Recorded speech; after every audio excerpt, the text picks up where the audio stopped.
Salut à tous et aujourd'hui je vous propose qu'on découvre ensemble la Gitech A10 version 2019 car oui elle propose des différences par rapport aux premières versions de cette imprimante. Cette imprimante je l'ai achetée sur le site d'AliExpress au prix de 155,90 € mais je l'ai achetée directement sur le shop officiel de Gitech et j'ai pu profiter d'une livraison rapide puisqu'elle a été livrée d'Allemagne vers la France. En 6 jours seulement, je l'ai acheté le lundi et je l'ai reçu le samedi. Je lance l'intro et on passe au déballage.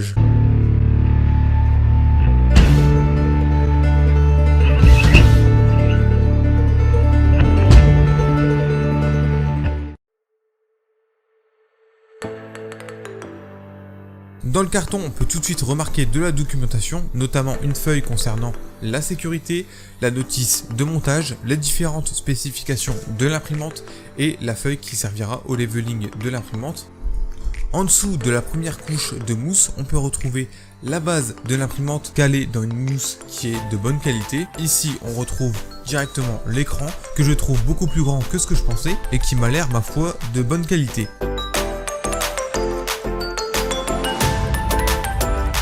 Ensuite, à cet emplacement, on retrouve la tête d'impression, mais on va déjà commencer par retirer la base. La base qui est plutôt lourde, ce qui est déjà une bonne chose, ce qui me donne déjà confiance pour la suite.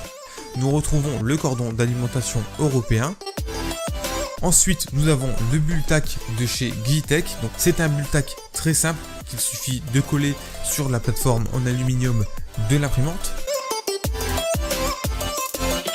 En dessous de cette deuxième couche de mousse, on retrouve tout de suite le tapis à souris de Gitech que je mets de côté. Nous avons le portique du haut de l'imprimante et je ne sais pas si c'est parce que c'est neuf, mais j'ai vraiment l'impression que les matériaux utilisés ici sont de bonne qualité. J'ai l'impression que le portique du haut est un peu plus lourd que celui de la AlphaWiz par exemple et que les profilés en alu sont de meilleure qualité. Mais encore une fois, ce n'est qu'un ressenti. On retrouve maintenant un sachet d'accessoires. Et il y a notamment un échantillon de PLA, une spatule qui n'est pas biseautée et donc qui ne servira pas à grand chose, un câble USB de bonne longueur, des colis Colson et un tube PTFE de rechange. Nous avons également un sachet de vis en plus, un autre sachet avec le support de bobine, les différentes clés qui ne vous serviront pas à grand chose puisque vous ne pourrez pas régler les excentriques avec, et deux buses de rechange. Et enfin, nous avons l'alimentation, on va d'ailleurs tout de suite vérifier si l'alimentation est bien sur le 230 volts, donc moi c'est bon, et au passage c'est une alimentation de 360 watts. Pour le montage je vais m'aider de la notice pour être sûr que la notice est bien faite, qu'elle ne comporte pas d'erreur, et là tout de suite je voudrais le mentionner même si je le rappellerai après. On a une petite pièce à l'arrière du plateau qui est plutôt bien parce que elle sert à tenir les câbles pour éviter qu'ils ne s'endommagent dans le futur, ce qui me donne confiance pour la suite du montage. Et d'ailleurs la première étape du montage consistera à monter le portique du haut grâce aux 4 grandes vis que vous retrouverez dans un sachet. Je mets donc mon imprimante sur le bord de la table et je commence à visser par le dessous.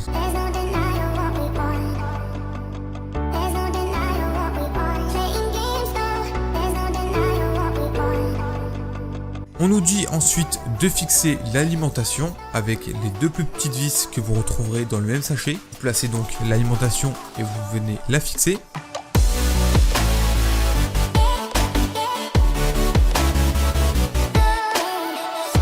Une fois que c'est fait, on nous demande de placer l'écran, puis de placer le support de bobine. On prend donc l'écran ainsi que les deux vis fournies avec. On connecte tout de suite l'écran et on le visse directement sur le profilé.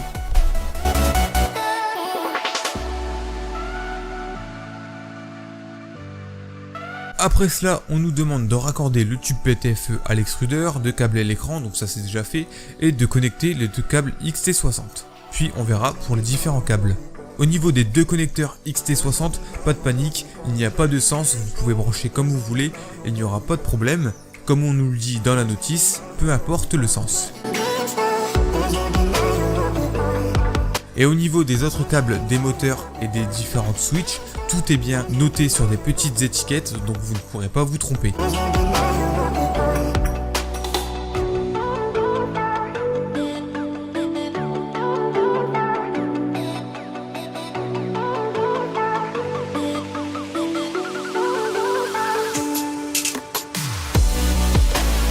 Vous venez maintenant fixer le détecteur de fin de filament, vous retirez la vis et vous mettez le détecteur sur le support prévu à cet effet.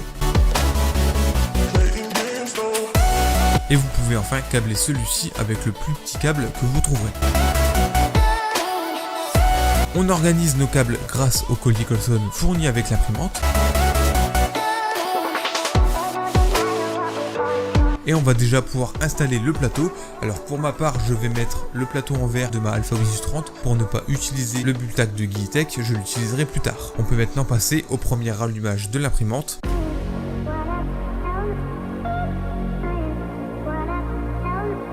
Je vais maintenant passer aux différentes spécifications de l'imprimante. Alors cette imprimante nous permet d'imprimer des objets de 220 par 220 par 260 mm de hauteur, ce qui est assez confortable. Nous avons une reprise d'impression en cas de panne de courant et nous avons également un détecteur de fin de filament, ce qui est assez pratique pour finir vos fins de bobine. La carte SD se situe à l'avant et s'insère à l'endroit, ce qui n'est pas le cas de toutes les imprimantes. Et à côté de celui-ci, vous retrouverez le port USB. Sur le capot de l'imprimante, vous avez également une étiquette regroupant les différentes spécifications techniques de l'imprimante, notamment son volume d'impression, la taille, le type de technologie utilisée et le nombre de watts de l'imprimante. Au niveau de la tête d'impression, nous avons un ventilateur radial qui sert à refroidir le filament et sur le côté nous avons le support du 3D Touch. Et à l'intérieur, ce qui va refroidir le dissipateur de chaleur, c'est un ventilateur 30 par 30 par 40. Donc je vais vous le montrer en même temps que le hot-end. Vous devez retirer toutes les vis qui se trouvent sur la cage ainsi que les deux qui se trouvent à l'arrière. Et vous pouvez retrouver le hot-end complet avec le ventilateur de 30 par 30 par 10 qui refroidit le dissipateur de chaleur. Et on peut tout de suite remarquer, et je vais passer d'ailleurs aux différences ainsi qu'en même temps aux points positifs de l'imprimante, le hot-end est totalement différent de celui des premières versions, puisque sur les premières versions nous avions quelque chose aux têtes E3D V6 classique, alors qu'ici nous avons quelque chose qui est propriétaire à Gigitech, donc l'ensemble hot-end plus avec la buse est propriétaire à Gigitech. Au niveau du plateau, ce qui change également, c'est que vous n'avez plus un plateau en verre type ultra base collé directement sur le plateau en aluminium.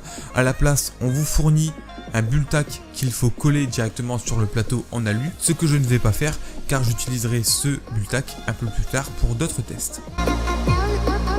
Ce qui change également, et je trouve ça plutôt bien, c'est que sur l'avant de l'imprimante, alors avant au niveau de l'étiquette, vous aviez un ventilateur de 30 par 30 qui servait à souffler sur la carte mère et vous n'avez que cette partie qui était pleine.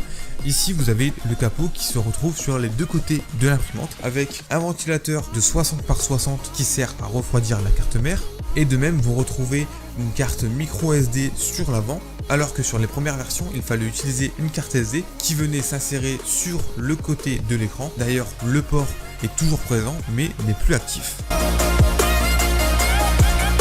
Au niveau de la tête d'impression, nous avons quelque chose qui change. En effet, les ventilateurs sont un peu différents. La cage qui maintient le tout est différente également, ainsi que le hot-end. Et vous avez ce qui est plutôt bien, le support du 3D Touch qui est déjà présent. Cette pièce-ci qui vient recouvrir la poulie est également différente aux premières versions, ainsi que l'extrudeur que je trouve beaucoup mieux que les premières, qui était également en plastique mais qui avait l'air plus fragile. Au niveau des connecteurs XT60, il y en a deux au lieu d'en avoir qu'une seule et le support de l'alimentation n'est plus en métal mais en plastique. Au niveau du bruit, elle ne fait pas trop de bruit, alors elle fait un peu plus de bruit qu'une AlphaWiz U30 mais un peu moins qu'une Creality Under 3, ce qui fait le plus de bruit en fait c'est le ventilateur qui refroidit la carte mère, mais sinon ça va, elle fait pas trop de bruit, ce qui est plutôt correct pour ce genre d'imprimante. Mais ne vous inquiétez pas, je ferai une autre vidéo sur celle-ci pour vous montrer comment réduire le bruit de cette imprimante. À aucun moment je n'ai dû régler les excentriques de celle-ci. De plus, en point positif, je noterai le volume d'impression qui est vraiment intéressant par rapport à ce que l'imprimante prend en place si on oublie un peu l'écran, parce que l'écran quand même prend plus de place qu'autre chose. Si je peux, je le déplacerai, mais sinon l'imprimante en soi ne prend pas énormément de place sur la table. Elle prend moins de place qu'une AlphaWiz U30, ce qui est quand même plutôt intéressant si vous avez peu de place chez vous. Au niveau des autres points positifs, je noterai le câblage, donc au niveau des connecteurs de l'écran qui est plutôt de bonne qualité. La même chose pour le connecteur de la tête d'impression qui est plutôt de bonne qualité et qui m'a l'air tout à fait fiable. En ce qui concerne l'alimentation, c'est une alimentation de 360 watts, ce qui est plutôt bien pour ce genre d'imprimante. De plus, on retrouve le bouton on-off sur le côté, ce qui est plutôt pratique. Sur la tête d'impression, je l'ai déjà dit, mais vous retrouvez le support du 3D Touch. D'ailleurs, il y a un connecteur à l'arrière de celle-ci pour le connecter. Le support de bobine qui est un petit peu en angle, c'est vraiment un bon point aussi parce que ça permet que le filament va bien dans l'extrudeur. À l'arrière de l'imprimante, on retrouve aussi tous les câbles qui sont dans des gaines de nylon, qui est beaucoup mieux que les gaines de plastique qu'on retrouve sur d'autres imprimantes. Et on peut retrouver cette pièce-ci dont je vous parlais en début de vidéo, qui sert à maintenir les câbles et donc à les protéger pour une utilisation au long terme. Et tant que je suis à l'arrière de l'imprimante, je vais passer tout de suite au point négatif, au point noir de cette imprimante. Alors ça va être la gestion de câbles dans un premier temps. La gestion de câbles est vraiment très mauvaise. Alors certes, sur la base du profil, nous avons une bague qui sert à maintenir les câbles, mais en fait ce n'est pas terrible parce que si vous voyez bien, nous avons ici un câble qui est maintenu par cette bague et qui doit être connecté au moteur. Sauf que si vous voulez monter en Z au-dessus de 15 cm, et ben ce câble est totalement tendu et ne vous permet pas de monter plus haut que ça, alors il va falloir faire attention à celui-ci. Au niveau des connecteurs XT60, alors c'est très bien, vous en avez deux, mais c'est dommage parce que ce sont des connecteurs en plastique et ils finiront par fondre. Beaucoup ont déjà eu le tour sur une longue durée d'utilisation et donc il faudra les changer. Au niveau du détecteur de fin de filament, alors je sais que c'est normal qu'il doit bouger autant pour que le filament puisse rentrer sans problème, néanmoins le système de billes n'est vraiment pas une très bonne idée, je trouve qu'il est beaucoup trop lâche, de plus le câblage pour celui-ci est vraiment trop fragile. Au niveau de la pièce de l'axe X, nous n'avons pas la possibilité de tendre la courroie, c'est plutôt dommage car elle se détendra au fil du temps naturellement, il faudra trouver une autre solution pour la tendre. Et au niveau de l'écran, alors je ne vais pas reprocher que c'est un écran un peu pixelisé. D'ailleurs, je préfère les écrans jaunes plutôt que les écrans bleus. Ce qui est plutôt dommage, c'est l'organisation des menus qui est plutôt mal fait. Il va falloir s'y habituer. Ce problème peut être corrigé si vous vous connaissez un petit peu en configuration de Marlin. Vous pouvez changer les menus. Sinon, il faudra vous habituer à ce menu. Maintenant que j'ai passé en revue les différentes caractéristiques de l'imprimante, les points positifs et négatifs, on va pouvoir passer aux différentes impressions que j'ai fait. C'est parti, timelapse.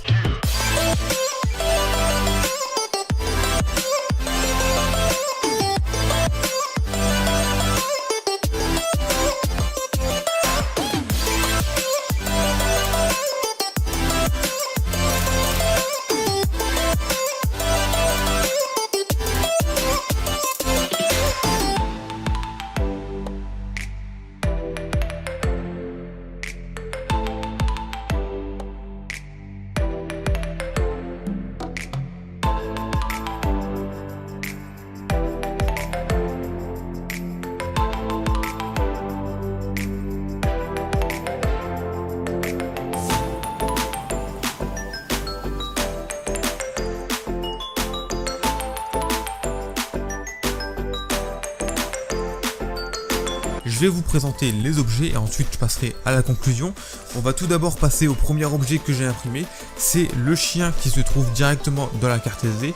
Alors juste, si vous voyez pas le haut de l'impression qui est pas terminé, c'est tout simplement parce que la bobine de fil a créé un nœud dans celle-ci et donc l'impression n'a pas pu se terminer, mais en aucun cas c'est la faute de l'imprimante, c'est plutôt à cause de la bobine. À part cela, si on regarde au niveau des détails, au niveau des poils, etc., c'est plutôt bien restitué. Le filament, je dirais qu'il est plutôt de bonne qualité. Au passage, c'est le filament de la marque Gitech et donc vu que c'est une Gitech que j'utilise, les deux sont bien compatibles et donc pour celle-ci, il n'y a rien à redire. L'impression c'est plutôt bien terminé. Ensuite, on passe à Phil l'astronaute, une impression que j'ai déjà réalisée sur ma AlphaWiz U20. Ici, aucun problème.